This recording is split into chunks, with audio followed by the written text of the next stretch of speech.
प्रिय दोस्तों नमस्कार। जीवन एक यात्रा है और इस यात्रा में दो तरह की यात्रा है। एक बाहरी बहिर्मुखी यात्रा जो व्यक्ति धन साधन वस्तु पदार्थ के संपर्क और संबंधों पर आधारित है। वही दूसरी आंतरिक अंतर्मुखी यात्रा जो सूक्ष्म यात्रा है, भीतर की यात्रा है। अब जैसे जब भी किसी व्यक्ति को बाहर की यात्रा करनी है, जैसे यहाँ से घर पर जाना है, दुकान पर जाना है, ऑफिस पर जाना है, बाज़ार में जाना है, मुंबई जाना है, गांव में जाना है, दिल्ली जाना है, बेंगलोर जाना है, या देश विदेश में जाना है, लंदन में जाना है, स्विट्ज़रलैंड में जाना है, या कहीं भी देश दुनिया के किसी भी कोने में जब जाना है तो वहाँ पर हम हमारे देह को, हमारे मन को साथ में लेकर चलते हैं, क्योंकि यह बाहरी बहिर्मुखी यात्रा है। अब बहिर्मुखी यात्रा में हम पैदल भी जा सकते हैं, साइकिल से भी जा सकते हैं, मोटरसाइकिल से भी जा सकते हैं, 4 व्हीलर से जा सकते हैं, 2 व्हीलर से जा सकते हैं, फिर बस से जा सकते हैं, रेलगाड़ी से जा सकते हैं, या फिर हम जो है फ्लाइट से जा सकते हैं। तो बाहरी बहिर्मुखी यात्रा में गति होती है, प्रगति होती है कि हम जब गति करते हैं तो एक स्थल से दूसरे स्थल तक पहुंचते हैं। और बाहरी बहिर्मुखी जितनी भी घर परिवार समाज संसार संस्थान संगठन से जुड़ी हुई जितनी भी यात्राएं है, यह बाहरी बहिर्मुखी यात्रा है, जिसमें घर परिवार समाज संसार से जुड़े हुए सारे के सारे लोग हमें मदद भी करते हैं और हमारे साथ में भी रहते हैं। अच्छा, जो बाहरी बहिर्मुखी यात्रा है उसका प्रचार भी होता है, उसमें बहुत सारे लोग हमारे साथ में रहते हैं, हजारों लाखों करोड़ों लोग भी हमारे साथ में हो सकते हैं और हम देह के माध्यम से गति करते हैं।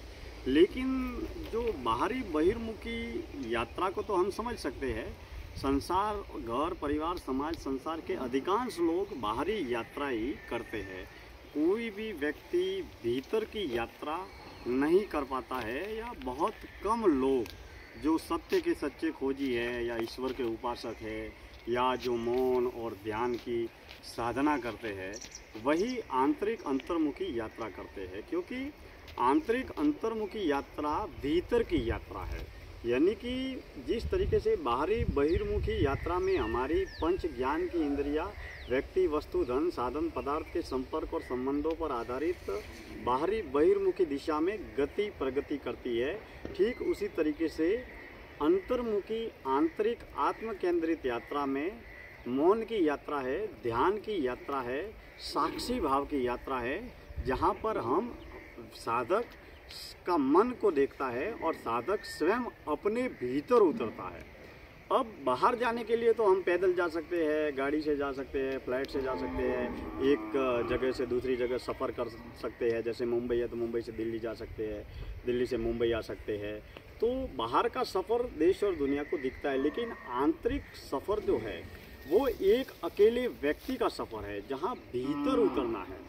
अब भीतर उतरना इतना आसान नहीं है, सबसे बड़ा मुश्किल काम है।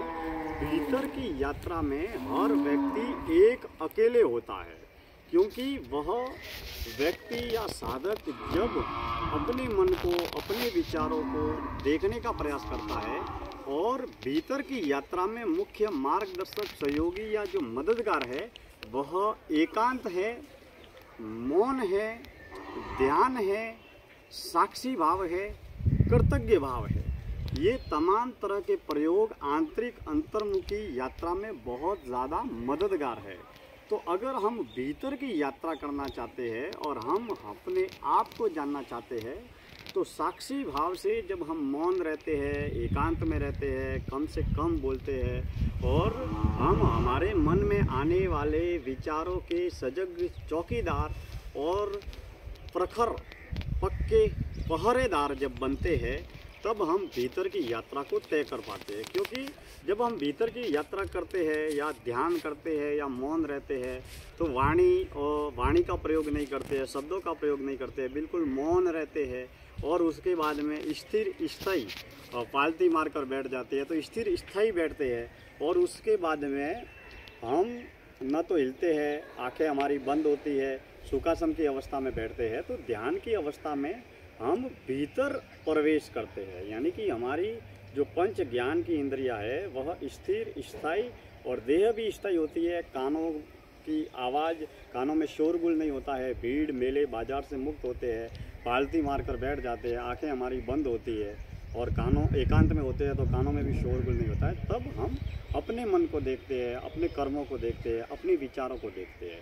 तो जब हम लिखना बंद कर देते हैं, पढ़ना बंद कर देते हैं, चलना बंद कर देते हैं, कुछ काम करना भी बंद कर देते हैं, तो सब कुछ बंद कर देते हैं, लेकिन हमारा जो मन है वो तो 24 घंटे 365 दिन सोचना चालू रखता है। जब हम ध्यान की मुद्रा में होते हैं या मौन की मुद्रा में होते हैं तब भी हमारा मन विचार करता है। तो इन विचारों को खोजने समझने का जब हम प्रयास करते हैं तो धीरे धीरे भीतर की यात्रा साधक तय करता है और भीतर की यात्रा से ही हमें ये समझ में आता है कि बाहरी बहिर्मुखी संसार की यात्रा कितनी महत्वपूर्ण और कितनी मूल्यवान है। ध्यान से ही हमें समझ में आता है कि धन का वास्तविक मूल्य और महत्व क्या है और कितना है। तो जीवन में दो तरह की यात्रा है, बाहरी बहिर्मुखी यात्रा। बाहरी बहिर्मुखी यात्रा है वह संसार की यात्रा है और आंतरिक अंतर्मुखी यात्रा है वह सत्य की यात्रा है। सत्य की यात्रा हमेशा एक अकेले एकांत में आंतरिक यात्रा है, वही संसार की यात्रा है वो बाहरी बहिर्मुखी यात्रा है जिसमें घर परिवार समाज संसार के सारे लोग हमारी मदद भी करते हैं। तो दोस्तों, आज की इस जीवन दर्शन यात्रा में मैं दिनेश्वर माली आप सभी का तहे दिल से आभार व्यक्त करता हूँ। आप हमारे इस चिंतन यात्रा से, जीवन दर्शन यात्रा से जुड़े हैं, इसके लिए तहे दिल से आपके आभार व्यक्त करते हैं। आज हम महानगर मुंबई के वसई से आज की इस जीवन दर्शन यात्रा का समापन करते हैं। धन्यवाद।